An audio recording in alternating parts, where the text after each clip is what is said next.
So Ogham or Ogham, or you hear people pronounce it Ogham. I'll call it Ogham. Ogham. And um, disclaimer right up front, I am not a subject matter expert. So this is like following my curiosity and seeing what's interesting, and it's only like one view into Ogham. So stone trees and origins. Okay. Okay, for me, I don't know. Um, are you familiar with whatsoever?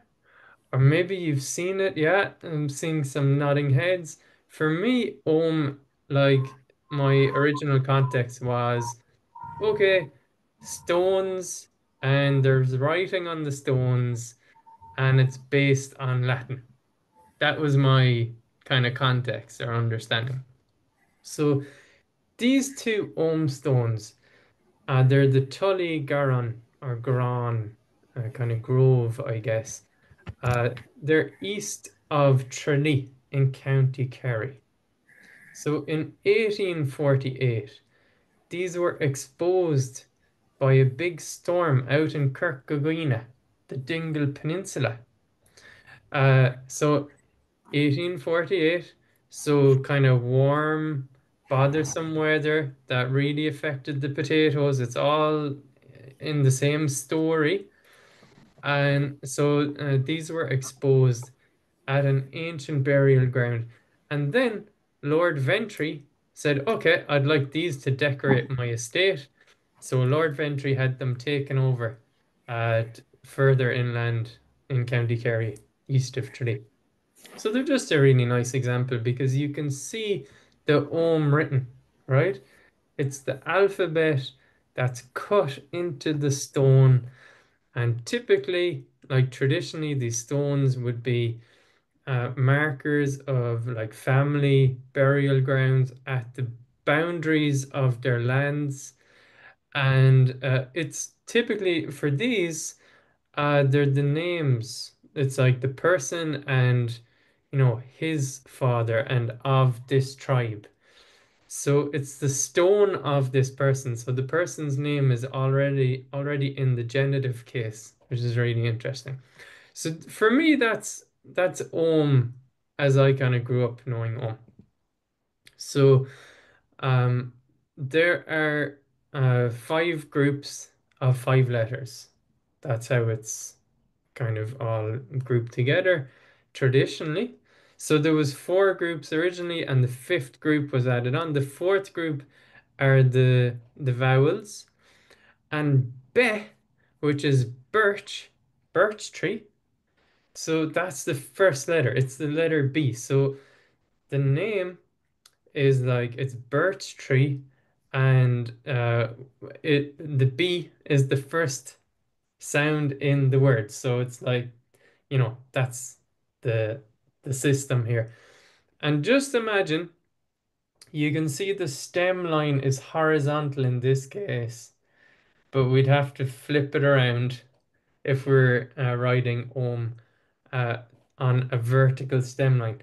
So it gets complicated because you can see manuscript that's written horizontally, but that came later. That was like an adaptation um, to relative to the stones. So you've got the edge of the stone and you put a stroke on the right side of the stone, and that's the letter B. Or you can see the next letter has two strokes, and then I guess let's leave a bit of a space, right? So you can see the groupings in that way. So, a very kind of natural way to write down Irish. Um, it's not like our Latin characters, it's a completely different system, which is really interesting. But this alphabet was like phonetically definitely built around the Irish of the day, like primitive Irish into Old Irish. Okay, so how is Om read? This is news to me because didn't know how to orientate myself to Om. So Om is read like a tree. Om is climbed as a tree is climbed. And that's like a translation by Damien McManus, who translated or gave his version of translation of a manuscript. Now, I'm going to pronounce this wrongly or badly, but the Ora kept Nanegish. I believe Walter saw this on a recent trip. So we're going to talk more about manuscripts because for me it's really interesting. It's like it's what the monks wrote down about Ogham, documenting their understanding about it. Um, so Ogham is read like a tree, and the tree metaphor goes further. Like each stroke in the letters is called a fleshk, and that would be like a twig. So you've got this tree metaphor going through the idea of Ogham. It's not all trees, it's not all originally trees, but you have that metaphor going through. Okay, so we're going to talk a bit more about that. So manuscript Ogham. Like I said, I find it really interesting. Lately, I traveled up to Dublin, not to go to the Royal Irish Academy Library, but I went to the National Library, and I saw manuscripts that are on loan from St. Gallen in Switzerland.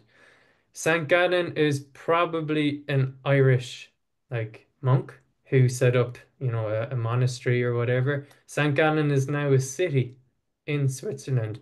And those manuscripts are back in Ireland, some of them for the first time in like 1,000 years. So it's really amazing. These are manuscripts on vellum. It's like young calf leather, and then intricate inkwork. So the Book of Ballymote is it's up in Dublin, and it's a collection of like different manuscripts, different copies of older texts. So these texts originally maybe went back to the 8th century, for example, but what we have now physically are copies, like reproductions from maybe the 14th century. Just look at it. Like, isn't that beautiful? And the first one, you can see that very first letter B, from what I can make out, be is written three times, three strokes. So they're going from the left over to the right. Next letter, next letter, next letter. But there's all these variations of Ogham. Like, so what we see on stone is maybe a standardized form, but look at all these kind of intricate versions of Ogham that are being suggested.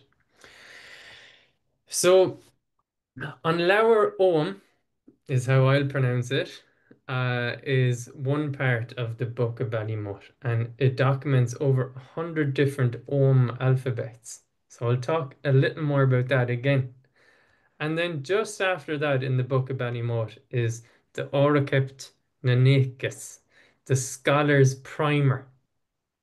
And as far as I understand, it's the oldest Irish grammatical reference that we have. So it's explaining Irish grammar. So it's like Astor reference back, but a bit older. And they took the Ogham that we know from stone, written vertically from the bottom upwards, and they made it go left to right. So there's an adaptation there. I'm very visually based, and it's hard for me to understand these changes, but that's simply up from vertical to left. Okay, so these manuscripts have mythic claims on the origin of Ogham. So think about it, they're writing originally in like, let's say the 8th century, and the copies are being made in the 14th century. They're making claims of who came up with Like, where is it from? And we actually, like, we don't know, you know. But for me, it's like the monks were myth creating. Um, so in your reading practice after this, you'll be reading about Phineas Farsig, who appears in Irish mythology and is said to have invented 10 years after languages spread from the Tower of Babel. Okay, so that's one origin story. And right next to it in the Book of Ballymote, as far as I can understand, although I haven't studied the manuscript itself, I just find it really intriguing. The Lower Ogham uh, claims that it was the god Ogma who invented the alphabet, I'm doing right? a listening to a So thing here. I You find on? this interesting. So the translation from the book Lower Ogham here, I'll read it out. This, moreover, is the first thing that was written in Ogham. Beh, beh, beh, beh, beh, beh. The birch, 7 times. Written to convey a warning to Lu, son of Etlu. It was written respecting his wife, lest she should be carried away from him into fairyland. To wit, 7 bees or beh in one switch of birch. Thy wife will be 7 times carried away from thee into fairyland or into another country, unless birch guard her. On that account, moreover, beh, birch, takes precedence, for it is in birch that Om was first written.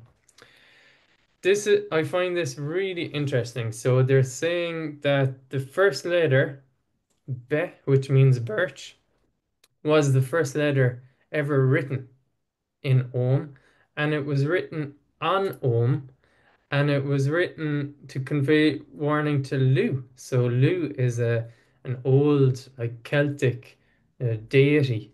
We've got mythology about Lu, and I hope we'll speak more about Lu for next month's Lunasa workshop, right?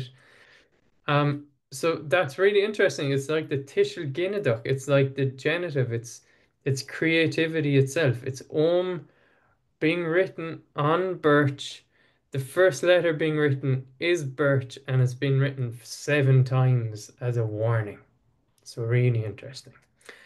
So Ogma, I've never seen it, but this is at the Library of Congress in Washington, D.C. Ogma. And Ogma's name, from what I've read, comes from the Proto-Indo-European root, which means to cut. So if that's the case, itself means that it's a cutting, it's to cut. I'm not sure if that has academic roots. So there's a really interesting video that I can share, and it's created by Maynooth University.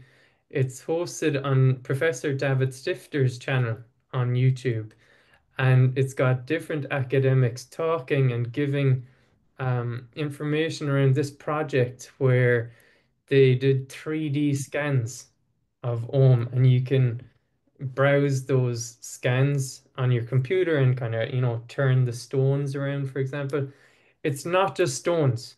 Like stones are where Ohm was kept the best, but like there's Ohm to be found on handles of like knives, for example. But Professor Catherine Forsyth from Glasgow in this video talks about possibly being more an alphabet written on sticks first, right? So you like flatten out a stick with your knife, make different sides on it, and then make notches into the stick. So much more based on wood first of all, and then adapted into stone later on. Okay, so that's interesting. And I'm interested in the origins. You can have all these claims and nobody really knows.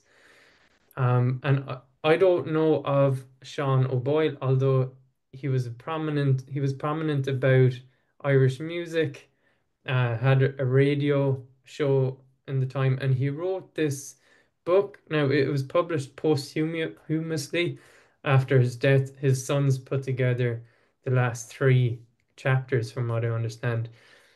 And what I've read in Sean's argument is that like Ohm is phonetically taught out alphabet, and it was designed for Irish. So it all fits. And whoever came up with Ohm was probably familiar with the Latin alphabet. Like it was informed by, okay, this makes sense.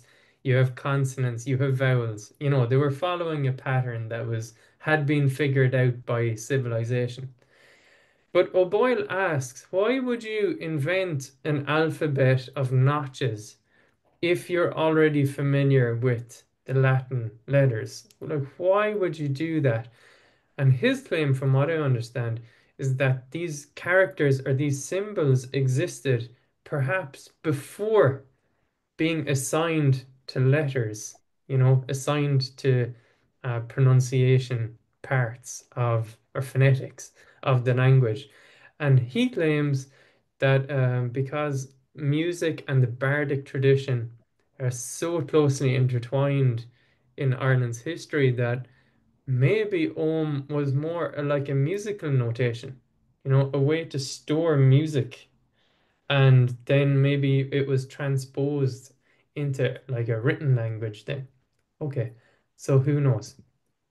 But there is definitely that idea of Om as an invocation or like symbolically. So again, this is a closer screenshot from that same manuscript earlier. And I mentioned they have over 100 types of Om. So you've got tree Om, but it lists bird Om, it lists color Om, agricultural Om, art Om. And what that means is, like, for example, the trees, right? The first letter is be, birch. So you're using the names of trees to give names to the letters.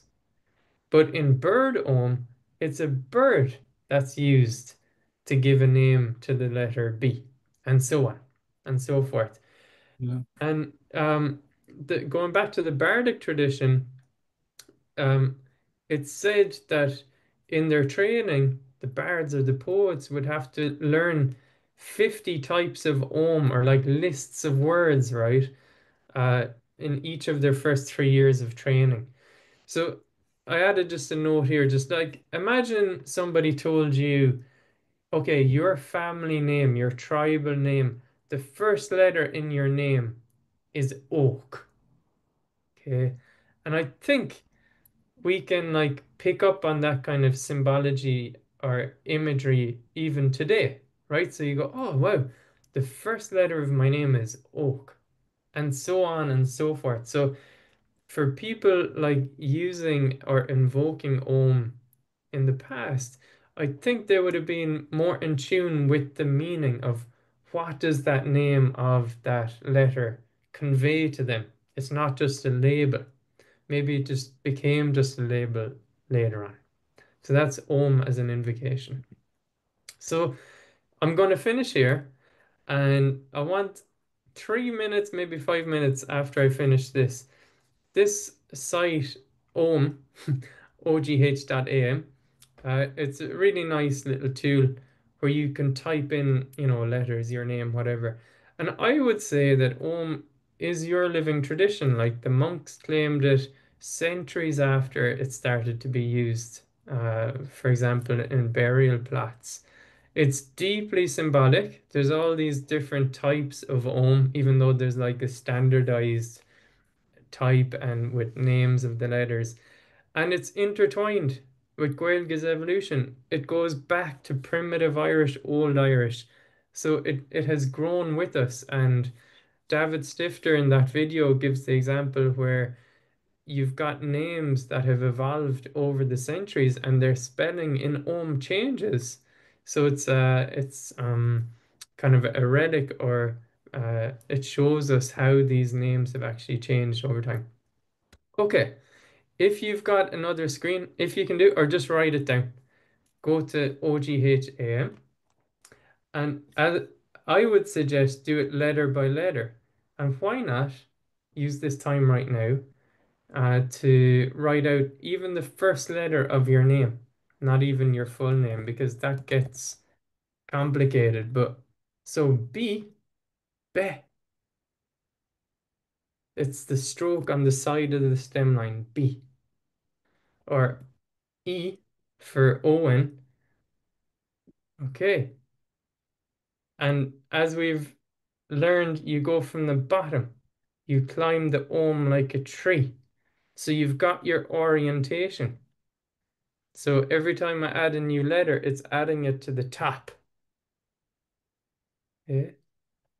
So if you've got time now, just find what letter your name starts with and just write that out. And you can come back and study and play with it here. It's a lovely kind of interactive tune, isn't it? That you can adapt and see. Yeah, there's definitely like tables of letters too, for sure. But for me, this is a nice playful way